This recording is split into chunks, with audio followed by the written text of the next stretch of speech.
lot of widespread conversations here and there. A lot of persons believe that women are not supposed to have talks about abortion. But we are talking about women right here in the scene who have been exposed to sexual abuse. What is sexual abuse? Any act at all that has been carried out on a person unwillingly, and more so has not given them a chance to leverage on their choices to accept or decline. They have not been able to agree that this is what I want to do.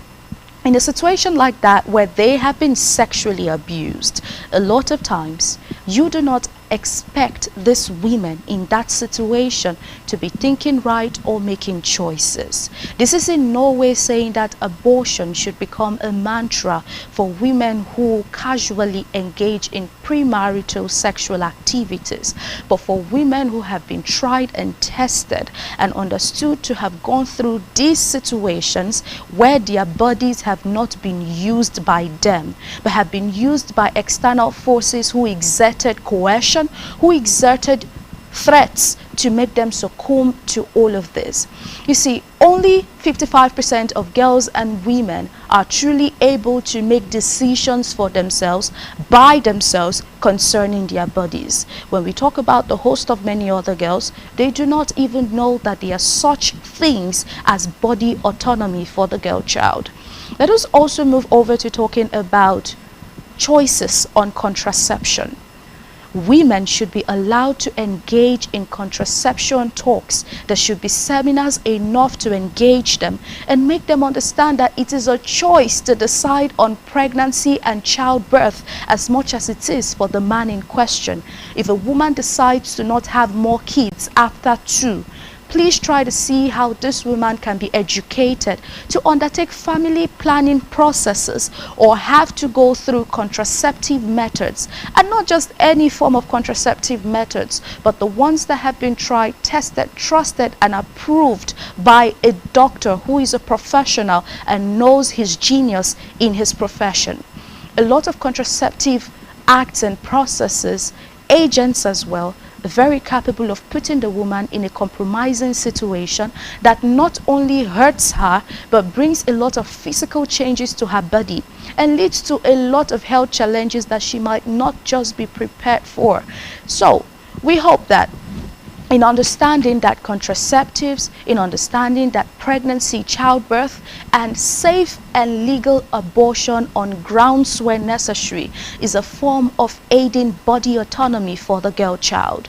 We're moving on to sexual autonomy right now. You may be wondering what sexual autonomy is. It is the right to make choices about one's own sexual activity, including the right to consent or refuse consent to sexual activities. Now, this involves and includes the right to engage in safe and consensual sexual activity, free from coercion or abuse.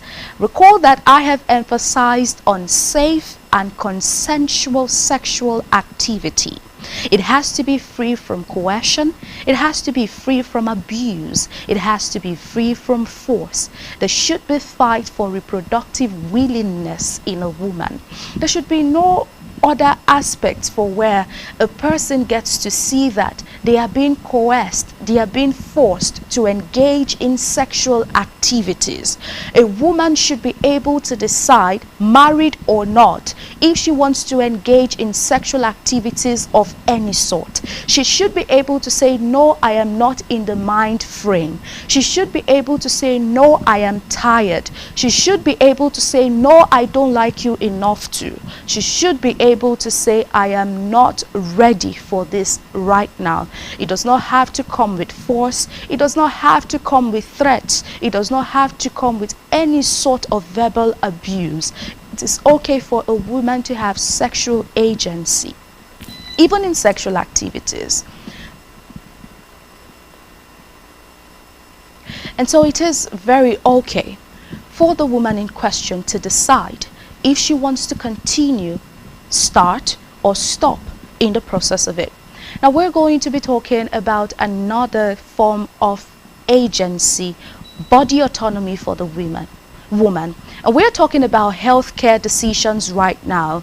You see, this is the right to make informed decisions about one's own health care, including the right to refuse or accept medical treatment. This includes the right to access healthcare that is free from discrimination and bias. We're talking about physical integrity right here.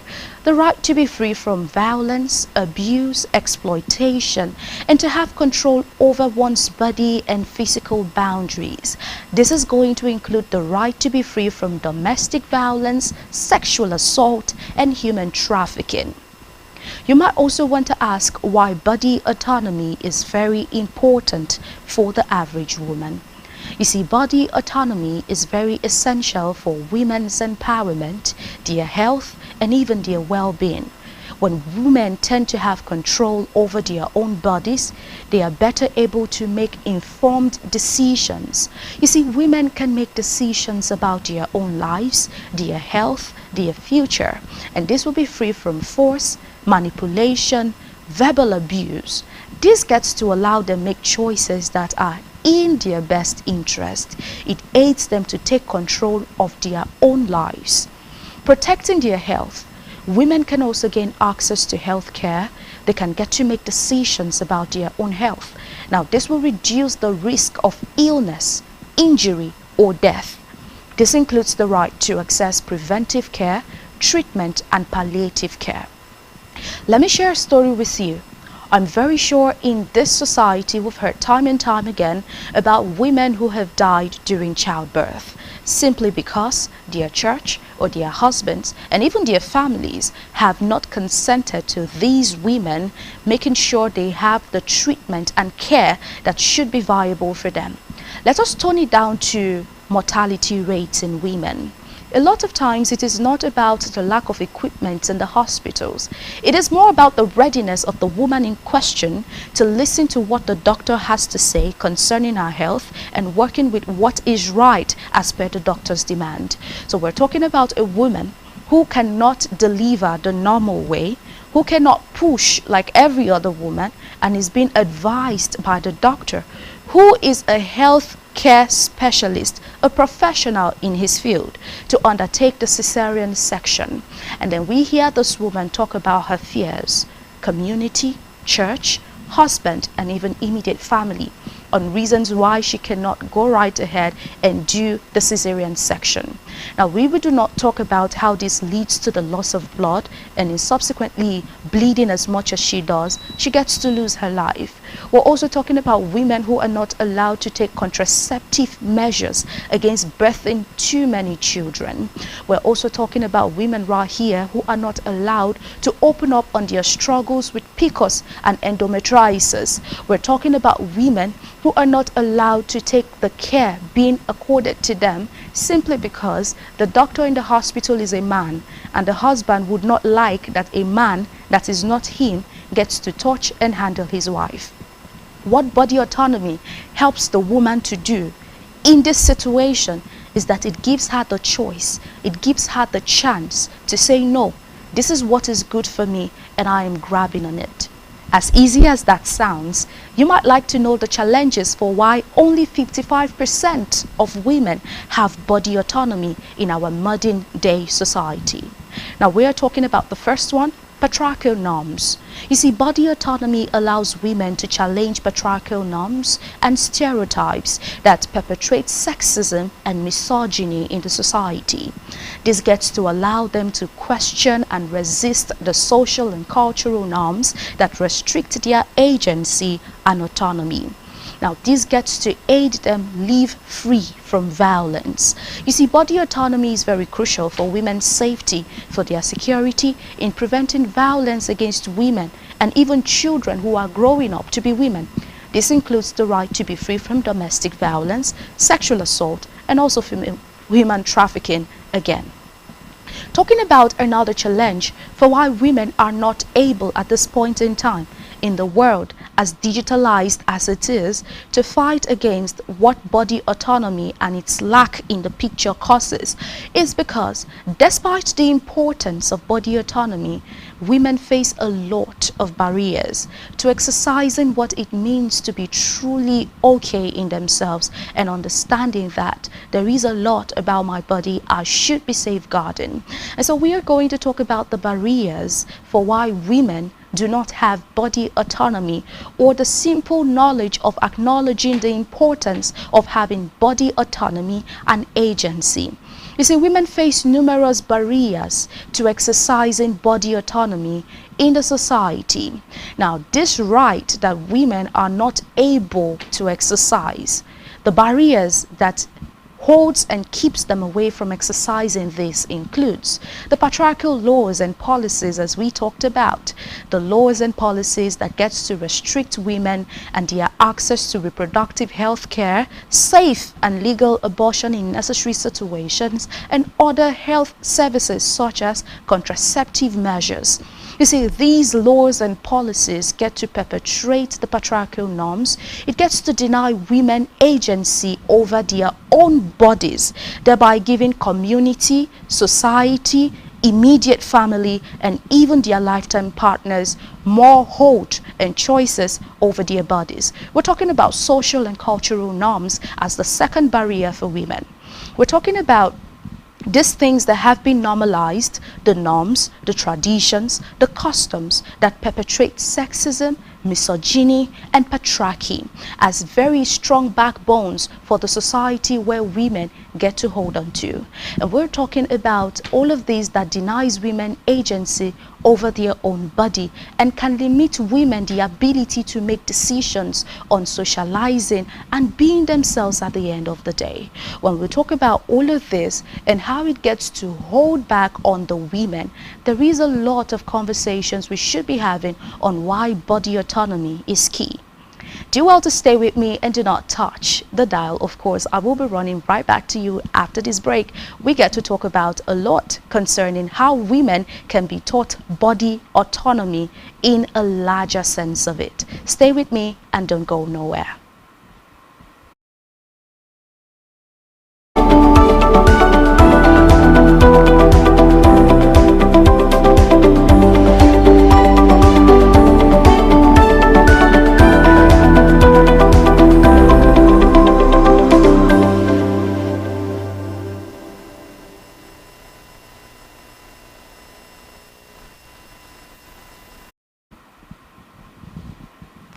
Welcome back and thank you for staying with us. It's still Empower Her on Spectrum TV.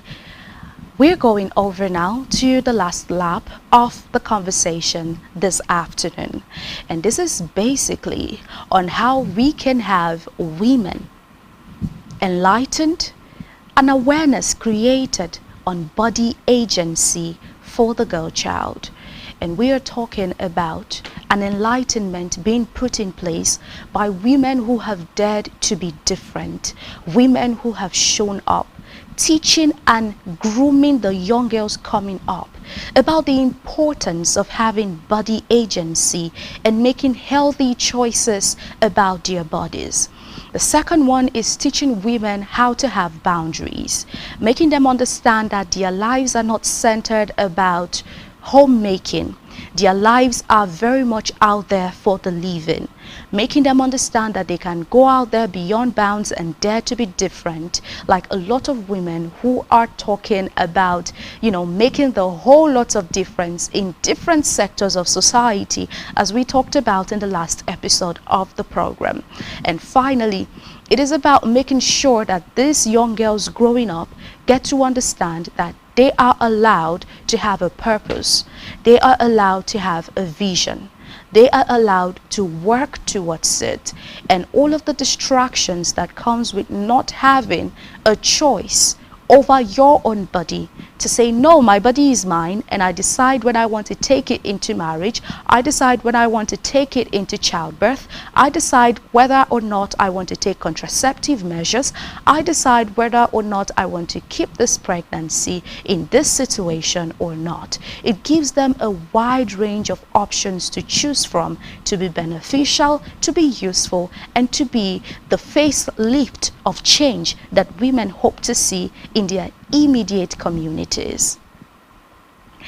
And so that's the much we would be able to take on the program this afternoon. I want to say thank you so much for being a part of the program. Do well to keep a date with me next week Friday at 3 p.m. Empower Her comes your way yet again, and we will have more interesting, enlightening conversations about the woman child, I beg your pardon, and how it gets to concern them in the long run. Thank you so much for sticking around, and do well to enjoy the rest of your day. My name is Rita Inung, and I've been your anchor and host on the program Empower Her. Happy weekend to you.